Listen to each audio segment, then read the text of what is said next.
आप सभी लोगों को सुप्रभात। कक्षा 10 विषय हिंदी व्याकरण। आज का टॉपिक है संधि। संधि से परीक्षा में 2 अंक का पूछा जाता है। संधि, इसके पहले वीडियो में आपको बताया गया था कि संधि क्या अर्थ है, मेल या जोड़। संधि की परिभाषा थी, वर्णों के मेल को संधि कहते हैं। संधि कितने प्रकार की होती है? तो संधि जो है 3 प्रकार की होती है। पहला स्वर संधि, दूसरा व्यंजन संधि, तीसरा विसर्ग संधि। स्वर संधि कहाँ होती है? तो स्वर के साथ स्वर का मेल होने पर जो परिवर्तन होता है उसे हम स्वर संधि कहते हैं। व्यंजन संधि कहाँ होती है? व्यंजन के बाद स्वर या व्यंजन आने पर जो व्यंजन में परिवर्तन होगा उसे हम व्यंजन संधि कहते हैं। विसर्ग संधि, विसर्ग के बाद स्वर या व्यंजन आने से जो विसर्ग में परिवर्तन होगा उसे हम विसर्ग संधि कहेंगे। अब आते हैं स्वर संधि। स्वर संधि के सामान्यतः जो है 5 भेद हैं। पहला दीर्घ संधि, दूसरा गुण संधि, तीसरा यण संधि, चौथा वृद्ध संधि, 5वां अयाद संधि। हमारे पाठ्यक्रम में स्वर संधि शामिल की गई है और उसमें से हमें जो है यण संधि को पढ़ना है और वृद्धि संधि को पढ़ना है। दीर्घ संधि और गुण संधि इसको कक्षा 9 में पढ़ाया जा चुका है, तो हमें कक्षा 10 में केवल यण संधि पढ़ना है और वृद्धि संधि पढ़ना है। तो आइए हम यण संधि के बारे में जानते हैं। यण संधि, यण संधि का सूत्र है इको यणच्छ। ह्रस्व अथवा दीर्घ। ह्रस्व मतलब छोटा, दीर्घ मतलब बड़ा। ई उ री री के बाद कोई असमान स्वर आए, मतलब चाहे छोटा प्रथम शब्द के अंतिम वर्ण में चाहे छोटा ई हो चाहे बड़ा ई हो, चाहे छोटा उ हो चाहे बड़ा उ हो, चाहे री हो चाहे री हो, के बाद अगर कोई असमान स्वर आ रहा है, मतलब ई है तो ई ना आए, कोई ई से भिन्न स्वर आए, असमान हो, तो ई का जो है यह हो जाएगा। ई का यह हो जाएगा। अगर उ आया है, उ के बाद कोई असमान स्वर है तो उ का वह हो जाएगा। री है, री के बाद कोई असमान स्वर है तो री का र हो जाएगा। और री है तो उसके बाद असमान स्वर आया है तो री के स्थान पर ल हो जाता है। जैसे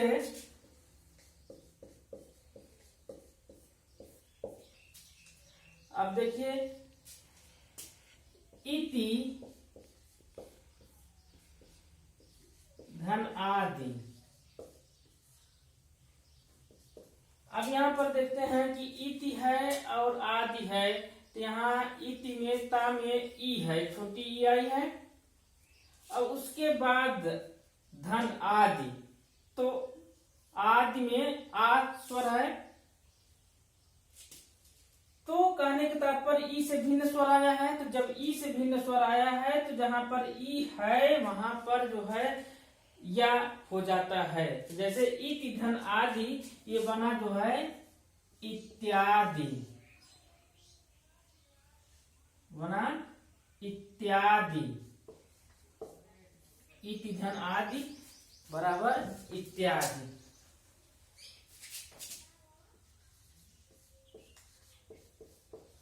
इत्यादि। अब देखिए इसको हम समझते हैं। जैसे इति और आदि है, अब हम आपको विस्तार से समझाते हैं।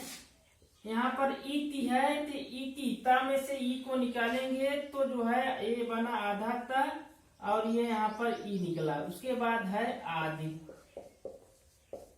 अब आपको स्पष्ट दिखाई देने लगा कि ई है और यहाँ पर आ है। तो ई के बाद असमान स्वर आया है, तो जब असमान स्वर आया है तो ई के स्थान पर क्या होगा? या होगा। तो हम लिख सकते हैं इत, ई के स्थान पर हम अब यह लिख सकते हैं। उसके बाद जो है आदि। फिर इसको हम जब जोड़ते हैं, ई है, ता है, ता आधा ता को हम ऐसे भी लिख सकते हैं, या है, या में आ जुड़ जाएगा, क्या बन जाएगा, या। उसके बाद जो बचा है हम लिख लेंगे तो हो गया इत्यादि। तो यहां तक हम पहुंच गए इत्यादि। अब हमें इतना सब कुछ नहीं करना है परीक्षा में, हमको सिर्फ इति धन आदि बराबर क्या कर देना है, इत्यादि, यहां पर ही पहुंचना है। उसके बाद जो है देखते हैं, अगर उ है उसके बाद असमान स्वर है तो उ के स्थान पर क्या आ जाएगा, वह हो जाएगा। जैसे सुधन आगत, सुधन आगत।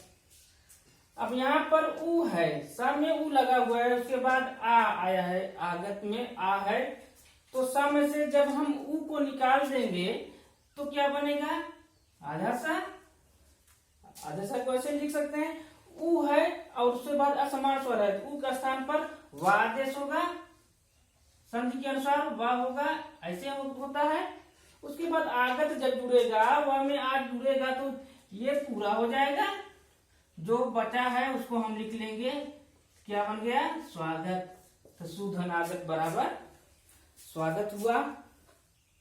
उसके बाद री है, अगर री के बाद असमान स्वर आया है तो वहां पर जो है री का क्या हो जाएगा, रा हो जाएगा। जैसे देखते हैं इसका भी एक उदाहरण,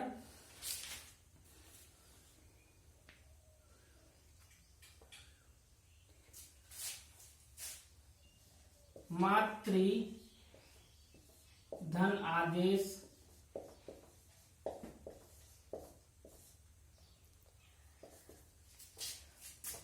तो बन जाएगा क्या, मात्रादेश, मात्रादेश बना, क्योंकि यहाँ पर री है, उसके बाद असमान स्वर आया तो री के स्थान पे रा आदेश हो जाएगा और मिलकर बनेगा मात्रादेश। उसके बाद ली धन आकृति, यहाँ पर ली है, उसके बाद आकृति में का पहला जो है आ है, तो ली से भिन्न स्वर आया है तो ली के स्थान पर क्या होगा, ला, और उसके बाद बनेगा शब्द क्या, लाकृति, लाकृति।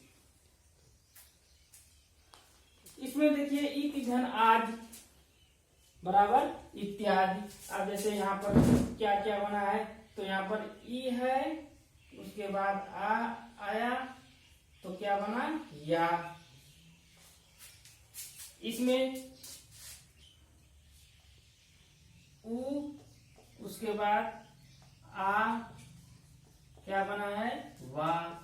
उसके बाद मातृ धन आदेश है, इसमें री है, फिर आ, फिर क्या बनेगा, रा। री है, फिर आकृत है, री आ बराबर क्या बना, ला। अब उसके बाद जो है आपको जो पढ़ना है, अगली संधि है वृद्धि संधि। वृद्धि संधि, इसका सूत्र है वृद्धि रेच। आ या आ के बाद ए या ऐ तथा ओ या औ आए तो दोनों के स्थान पर आए तथा औ हो जाता है। सामान्य रूप से समझ लेते हैं, जैसे यहाँ पर आ या आ के बाद ए या आए आया है, तो दोनों जो है आ या आ जो है यदि ए या ऐ से मिलता है तो वहां पर जो है ऐ का निर्माण होगा।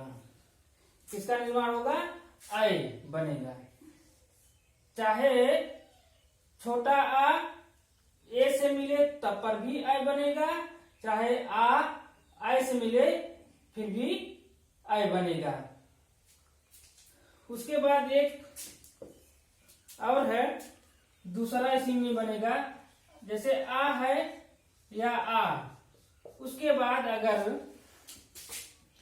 ओ आए या औ आए तो ये दोनों जो है मिल करके किसका निर्माण करेंगे, औ का निर्माण करेंगे, औ ही बनेगा। चाहे आ ओ से मिले तो भी औ बनेगा, चाहे आ औ से मिले तब पर भी औ ही बनेगा, चाहे आ ओ मिले तब पर भी औ बनेगा, चाहे आ और औ एक साथ मिले तब पर भी औ बनेगा। उसके बाद हम उदाहरण देखते हैं, जैसे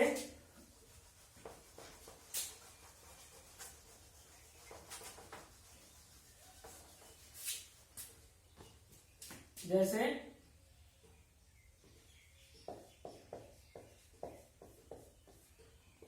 एक धन एक, एक धन एक, सदा धन एव,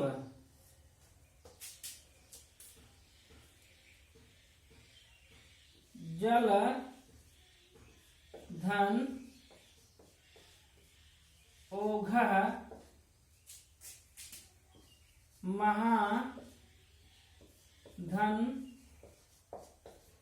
औषध औषधम। तो यहां पर देखें, एक धन एक, प्रथम शब्द के अंतिम वर्ण में एक में आ है और यहाँ पर दूसरी शब्द एक में प्रथम वर्ण ए है, तो इसका आ और इसका ए जब आपस में मिलेगा तो अय का निर्माण होगा, तो हो जाएगा एक का एक, एक का एक। यहाँ पर क्या हुआ है, आ धन ए बराबर क्या बना है, अय। सदा धन एव, सदा का अंतिम वर्ण आ है, एव का प्रथम वर्ण ए है, तो आ और ए मिल करके आय का निर्माण करेंगे, तो सदा धन एव बराबर क्या बनेगा, सदैव।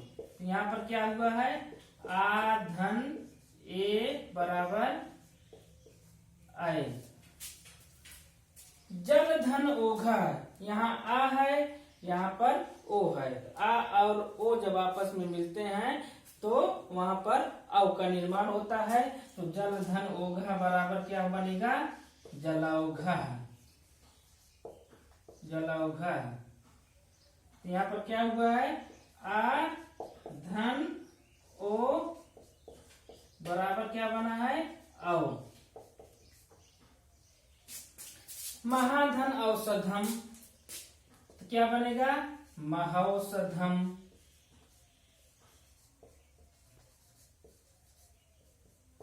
यहाँ पर क्या हुआ है, आ धन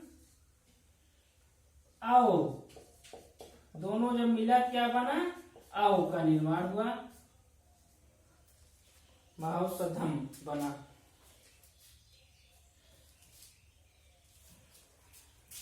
अब आप जो है यण संधि और वृद्धि संधि की आपने परिभाषा भी जाना और उदाहरण भी जान लिया। अब आइए देखते हैं कि परीक्षा में किस प्रकार से प्रश्न पूछा जाएगा, और परीक्षा में संधि से 2 अंक का पूछा जाएगा, और उन संधियों में से केवल यण संधि और वृद्धि संधि से ही पूछा जाएगा। 2 संधियां पढ़नी है आपको और 2 अंक आपको परीक्षा में मिलेगा, अगर सही सही कर देंगे तो। प्रश्न बनाएगा कि निम्नलिखित में से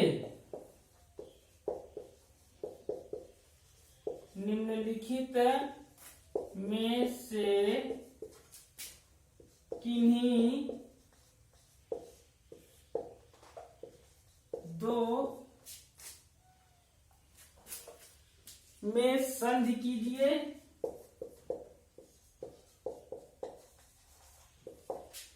किन्हीं दो में संधि कीजिए तथा संधि का नाम लिखिए।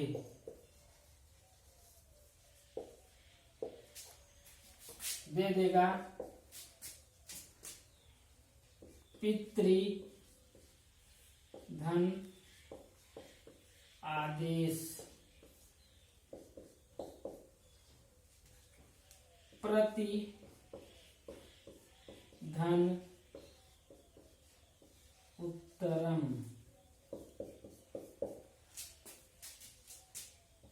तथा धन एव समय धन औचित्यम। कह देगा कि संधि कीजिए, आपको मेल कराना होगा। तो पितृधन आदेश आप यहां पर देख रहे हैं, यहां पर री है, उसके बाद आय है, और आप जानते हैं यार संधि कि ई उ रील री के बाद कोई असमान स्वर आए थे, ई उ रील री के बाद कोई असमान स्वर आए थे, यहाँ पर री है उसके बाद असमान स्वर है, तब तो ये आपको पता ही हो गया कि यहाँ पर यण संधि होगी। री है उसके बाद आया है, असमान स्वर आया है, तो री के स्थान पर र हो जाता है, और जब रा हो जाता है उसमें आ यूज करके रा बन जाता है। तो जैसे पितृधन आदेश, तो यहाँ पर बनेगा पित्रादेश। यहाँ पर पित्रादेश कौन सी संधि हुई? यण संधि हुई। कौन सी संधि हुई? यण संधि हुई। प्रतिधन उत्तरम, यहाँ ई है उसके बाद उ आया, ई के बाद असमान स्वर आया, यहाँ भी जो है यण संधि होगी। तो प्रत्युत्तरम क्या हो जाएगा? प्रत्युत्तरम। यहाँ भी कौन सी संधि है? यण संधि। ई का यह हो जा रहा है। तथा धनेव बन जाएगा तथैव, क्योंकि यहाँ पर आ है, इसके बाद ए आया है, ए आए तो अ का निर्माण होता है, तो वहां पर वृद्धि संधि होती है। तथा धनेव बराबर तथैव, कौन सी संधि? वृद्धि संधि।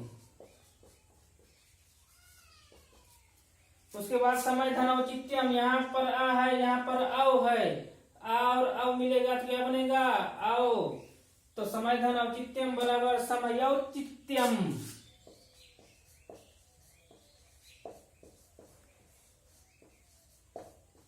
समयौचित्यम कौन सी संधि? यही वृद्धि संधि। एक तरह से यहाँ पर हमने आपको चारों में संधि कराया और चारों संधियों का नाम बता दिया, मतलब कौन कौन सी संधि है चारों में। तो इसमें से आपको केवल 2 ही करना होगा। परीक्षा में 4 दिया रहेगा, जिसमें से आपको 2 करना होगा। आप जितना 2 कर देंगे तो आपको 2 अंक मिल जाएगा। चारों नहीं करना होगा, उसमें से 2 करना होगा और 2 अंक आपको मिल जाएगा। एक प्रकार से यह प्रश्न बनेगा, निम्नलिखित में से किन्हीं 2 शब्दों में संधि कीजिए तथा संधि का नाम बताइए। आपको संधि विच्छेद दिया रहेगा और आपको संधि करा करके और संधि का नाम बताना होगा। दूसरी तरह से प्रश्न बना सकता है,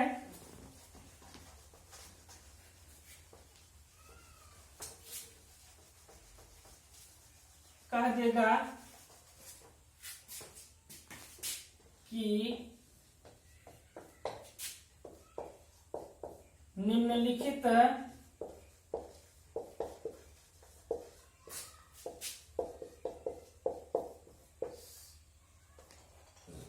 शब्दों में संधि विच्छेद कीजिए।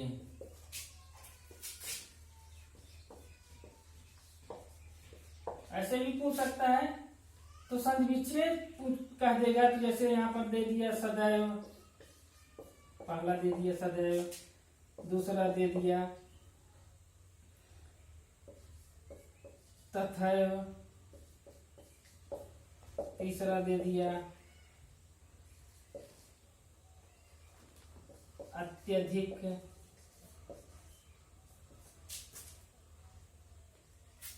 चौथा दे दिया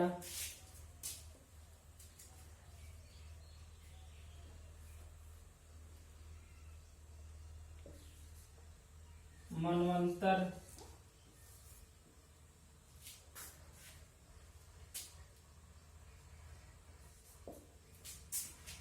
तो आपको जो है यहाँ पर जो है किन्हीं निम्नलिखित शब्दों में संधि विच्छेद कीजिए, या निम्नलिखित शब्दों में किन्हीं दो में संधि विच्छेद कीजिए, या ऐसे भी प्रश्न बना सकते हैं, चाहे जैसे भी प्रश्न बनाए।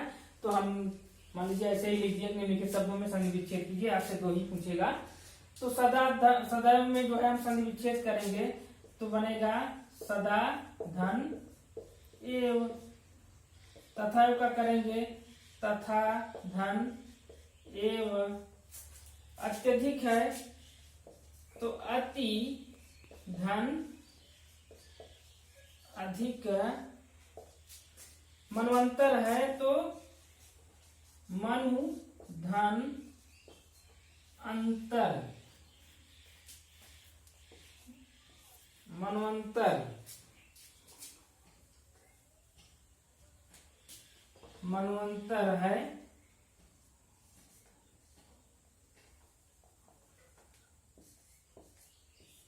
मनवंतर तो मनु धन अंतर होगा।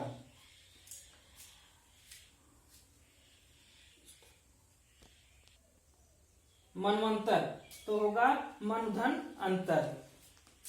परीक्षा में इन्हीं दो प्रकार से प्रश्न पूछा जाएगा। और संधि आज जो है संधि समाप्त हुई, संधि से 2 अंक का पूछा जाएगा। धन्यवाद।